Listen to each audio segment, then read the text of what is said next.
Hello students, welcome back to our channel Tesla NCERT physics classes में। आज हम class 11 के चैप्टर नंबर 9 के नेक्स्ट न्यूमेरिकल 9.16 को सॉल्व करने वाले हैं। तो जैसा कि सामने क्वेश्चन में दिया गया है, किसी स्प्रे पंप की बेलनाकार नली की अनुप्रस्थ काट का क्षेत्रफल 8.0 सेंटीमीटर स्क्वायर है। तो कोई स्प्रे पंप है, उसकी बेलनाकार नली जो उससे जुड़ी हुई है, उसका अनुप्रस्थ काट क्षेत्रफल 8.0 सेंटीमीटर स्क्वायर है। इस नली के एक सिरे पर 1.0 mm व्यास के 40 सूक्ष्म छिद्र किए गए हैं। ठीक है।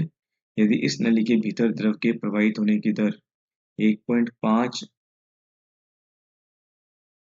मीटर प्रति मिनट, जो इस नली के अंदर जो द्रव के जो वेग है या चाल है, वो हमें दी गई 1.5 मीटर प्रति मिनट है। तो छिद्रों से होकर जाने वाले द्रव की निष्कासन चाल, तो जो छिद्र से जो द्रव बाहर निकलने, निष्कासन मतलब जो बाहर निकलने वाला द्रव है, उसकी चाल हमें ज्ञात करनी है। ठीक है। तो हमें द्रव जो अंदर प्रवाहित हो रहा है इस पाइप में, इस नली में, वो हमें दिया गया, उसका चाल हमें दी गई है 1.5 मीटर प्रति मिनट। तो एक बार हमें जो भी डाटा दिया गया उसे हम जल्दी से लिख लेते हैं एक बार। तो हमें दिया गया है स्प्रे पंप की जो नली है, स्प्रे पंप की नली का अनुप्रस्थ काट क्षेत्रफल एक हमें दिया गया है, और मान लीजिए एरिया A1 है, ये हमें दिया गया है 8.0 सेंटीमीटर स्क्वायर। ठीक है। और चूंकि हमें सारी वैल्यूज हमें एमकेएस में कन्वर्ट करनी है, तो हम जानते हैं कि सेंटीमीटर इक्वल टू क्या होता है, 10 की पावर माइनस का 2 मीटर। तो इसको हम जल्दी से मीटर में कन्वर्ट कर लेंगे। तो 8.0 एज इट इज रह गया, और सेंटीमीटर की जगह क्या जाएगा, -2 मीटर। होल स्क्वायर करेंगे तो देखिए A1 इक्वल टू ये 8.0 एज इट इज, 10 की पावर माइनस 2 का स्क्वायर 10 की पावर माइनस का 4 हो जाएगा, और मीटर का स्क्वायर मीटर स्क्वायर हो जाएगा। तो जो हमें बेलनाकार नली दी गई है स्प्रे पंप की, उसके अनुप्रस्थ काट का क्षेत्रफल जो है वो हमने मीटर में कन्वर्ट कर लिया है। और हमें दिया गया है जो नली के सिरे पर 1 mm व्यास के 40 सूक्ष्म छिद्र हैं। ठीक है। तो छिद्रों की संख्या लिख देते हैं एक बार। छिद्रों की संख्या जो है, इसको मान लीजिए हम स्मॉल एन से डिनोट करेंगे, नंबर है इसलिए नंबर है ना। नोटेशन में एन में लिख देते हैं इसको, नोटेशन को, ये नंबर्स हैं इसलिए पहला वर्ड हमने एन लिख दिया है, जो हमें दिए गए 40। ठीक है। और साथ में छिद्र का जो व्यास है, जो प्रत्येक छिद्र है उस छिद्र का व्यास, तो छिद्र का व्यास हमें दिया गया कैपिटल डी, मान लीजिए डायमीटर, वो हमें दिया गया 1.0 mm। और अकॉर्डिंग टू एमकेएस, लो अपने जो एमकेएस बताए हैं उनको शो करना है। तो हम जानते हैं कि mm जो होता है वो 10 की पावर माइनस 3 मीटर के तुल्य होता है। तो यहाँ से जो व्यास हो जाएगा, क्या हो जाएगा, 1.0 इंटू 10 की पावर माइनस 3 मीटर, ये व्यास हो जाएगा। इस व्यास की सहायता से हम प्रत्येक छिद्र का क्षेत्रफल भी निकाल सकते हैं। तो प्रत्येक जो छिद्र है, प्रत्येक छिद्र का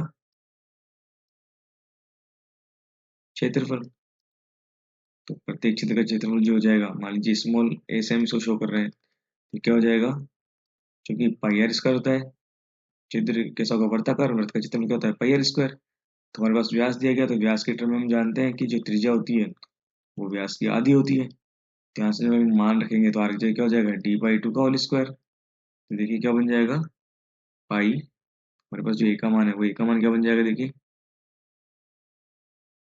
ये बन जाएगा यहाँ से पाई डी का स्क्वायर डी स्क्वायर, और 2 का स्क्वायर 4। तो हम ये मान रख देंगे, देखिए क्या बन जाएगा, ए का मान पाई/4 का मतलब कर देते हैं, डी का स्क्वायर मतलब 1.0 इंटू 10 की पावर माइनस 3, और मीटर, ये टी का मान हमने रख दिया है यहाँ पर। ठीक है, इस डी की जगह। तो ए का जो मान निकल के है, प्रत्येक क्षेत्र का जो क्षेत्र लिखा जाएगा पाई/4 एज इट इज, और 1 का स्क्वायर 1 हो गया, 10 की पावर माइनस 3 का स्क्वायर 10 की पावर माइनस 6 मीटर का स्क्वायर मीटर स्क्वायर, ये हमारे पास प्रत्येक क्षेत्र का आ गया जो एरिया है। ठीक है। तो सभी छिद्रों का क्षेत्रफल होगा, सभी छिद्रों का क्षेत्रफल,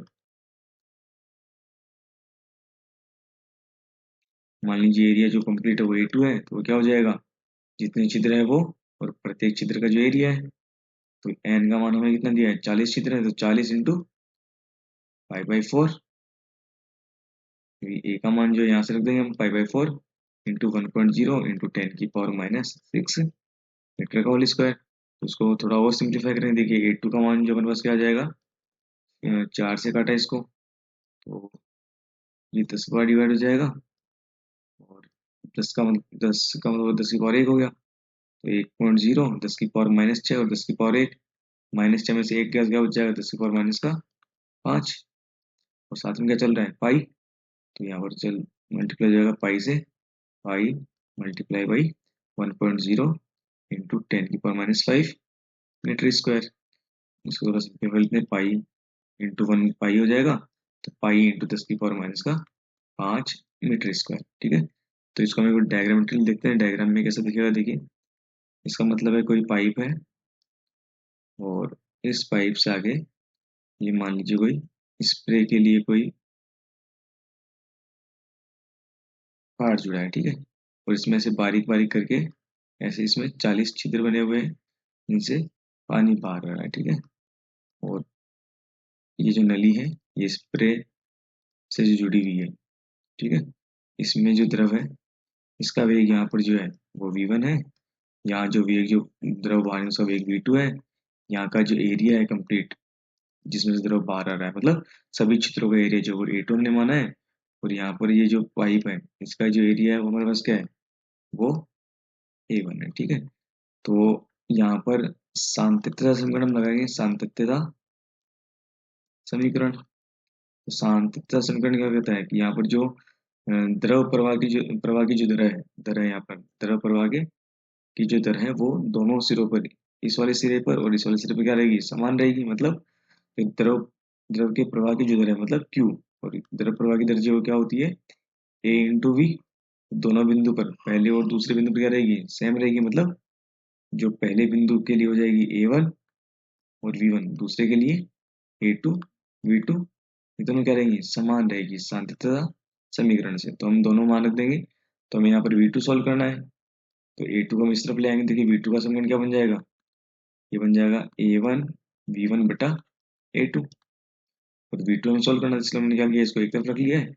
बाकी हम क्या कर रहे हैं, मान रख रहे हैं, तो मान रखने पर सारे मान हमने कैलकुलेट कर लिए ऑलरेडी, तो हम सारे मान रख रहे हैं। देखिए, तो मान रखने पर देखिए क्या होगा, V2 का जो मान है वो क्या हो जाएगा, A1 का मान क्या है, हमारे पास जो नली का क्षेत्रफल है, तो A1 जो हमने ऑलरेडी कैलकुलेट किया हुआ है, तो A1 का मान कितना है, देखो यहाँ से A1 जो है 8.0 इंटू 10 की पावर -4 मीटर स्क्वायर, ये हम रख देते हैं। तो A1 का जो मान हमारे पास हुआ है 8.0 इंटू 10 की पावर -4 मीटर स्क्वायर, ठीक है।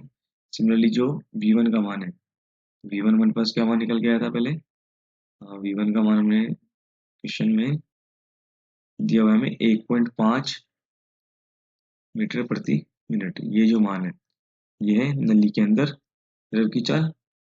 तो ये नली के अंदर चाल, ये V1 है, और ये हमें कितनी दी है, 1.5 मीटर प्रति मिनट ये दी हुई है, ठीक है। इसको हम थोड़ा कन्वर्ट कर लेते हैं, क्योंकि हमें एमकेएस प्रति मान चाहिए, तो इस मिनट की जगह क्या लिखेंगे, 60 सेकेंड। तो V1 का मान क्या हो जाएगा, 1.5 मीटर, और बटे में हो जाएगा 60 सेकेंड, ठीक है। तो इस मान को हम नीचे लिख देंगे। तो ये जो V1 का मान है वो हो जाएगा हमारे पास 1.5 मीटर बटा 60 सेकेंड। तो ये A1 V1 हो गया, और बटे में जो A2 का मान है, A2 का मान कितना है, देखो यहाँ से, ये रहा, देखिए A2 का मान हमारे पास पाई इंटू 10 की पावर- 5 मीटर स्क्वायर। तो यहाँ से मीटर स्क्वायर से मीटर स्क्वायर कैंसिल आउट हो जाएगा। पावर्स को हम एक साथ कर लेते हैं, बाकी रिमेनिंग पार्ट को हम एक साथ कर लेते हैं, कैलकुलेशन आसान हो जाए। तो 8.0 और ऊपर 1.5 है, और इंटू में कुछ नहीं, 10 की पावर -4 को हमने लास्ट में लिख दिया है, और ऊपर मात्र कुछ दिया मीटर का। सिमिलरली नीचे वाले पार्ट में 60 एक जगह हो गया, 5 को एक जगह कर दिया है, और इंटू में 10 की पावर- 5 को एक जगह कर दिया है। ये 60 आ गया है, 5 आ गया है, 10 की पावर- 5 आ गया है, और नीचे मात्रक जो है वो क्या बच गया, सेकेंड। तो देखिए इसको हम थोड़ा सोल्व कर लेते हैं। तो हम कैलकुलेटर की हेल्प ले लेते हैं एक बार, ताकि ये जो यहाँ तक का पार्ट है जल्दी सोल्व हो जाएगा, और इसको 10 की पावर लेकर हम आगे इजिली सोल्व कर लेंगे, ठीक है। ये ऊपर वाले पार्ट में हमारे पास लिखा है 8.0, 8.0 मल्टीप्लाई बाई 1.5 डिवाइड बाई 60 और डिवाइड बाई पाई की वैल्यू 3.14, ये आ जाएगा 0.06369 है, तो इसको हम लगभग 0.0637 इसको लिख देंगे, 0.0637, ये हो जाएगा 0.0637 इंटू 10⁻⁻4 है, माइनस का 5 ऊपर गया तो क्या हो जाएगा प्लस का 5 मीटर प्रति सेकंड। इसको थोड़ा हम चेंज करेंगे, देखिए 10 की पावर जो -4 में से प्लस का 5 निकालो तो प्लस का 5 जो है उसमें से -4 का तो 1 बच जाएगा, तो ये 0.0637, तो 10 की पावर 1 को हम क्या लिखेंगे 10 ही लिख देंगे।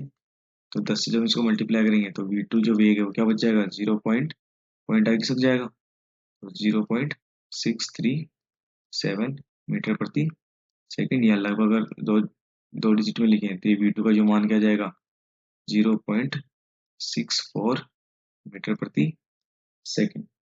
तो हमारे पास जो क्वेश्चन में पूछा गया था कि छिद्र से होकर जो जाने वाला द्रव है उसकी निष्कासन चाल क्या होगी, तो यहाँ पर हम लिख देंगे कि छिद्र से होकर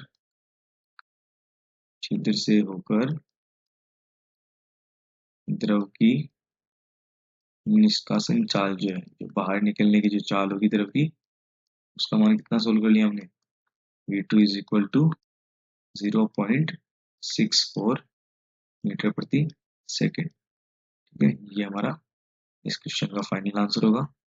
आशा करता हूँ आपको न्यूमेरिकल सही से अच्छे से समझ में आ गया होगा। फिर भी किसी को डाउट हो तो कमेंट सेक्शन में कमेंट कर सकता है। अगर वीडियो अच्छा लगा हो तो please like and subscribe my channel. Thank you.